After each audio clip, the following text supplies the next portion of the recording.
Sisi kama Tulia Trust tunawapongeza na tunawapongeza watu wote ambao wameweza kufika humu ndani.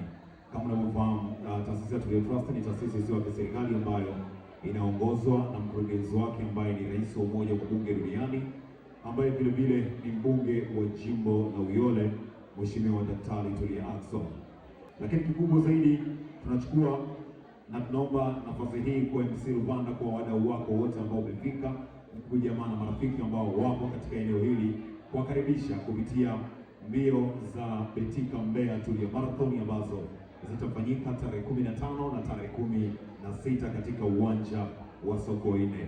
Tarehe 15 tutakuwa na mbio za ndani hapa uwanjani Sokoine, lakini tarehe 16 tutakuwa na mbio za nje ambapo ni mbio ndefu. Kwa hiyo tunachukua nafasi hii kuwakaribisha wadau wote ambao wameweza kufika katika usiku huu hapa wa Jeans Party, lakini naamini kabisa viongozi ambao tuko katika meza kuu tutaweza kushiriki.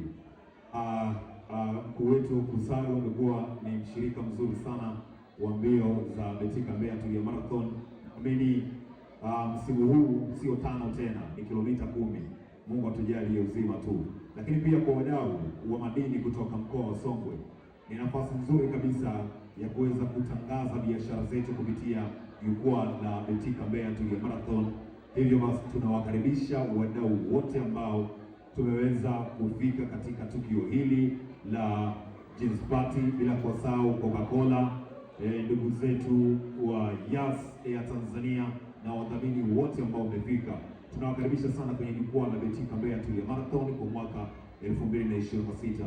Nia yetu kubwa ni kuboresha miundombinu ya elimu na afya, sio kwa Mbeya tu, ni kwa Tanzania nzima. Karibuni sana na asanteni sana.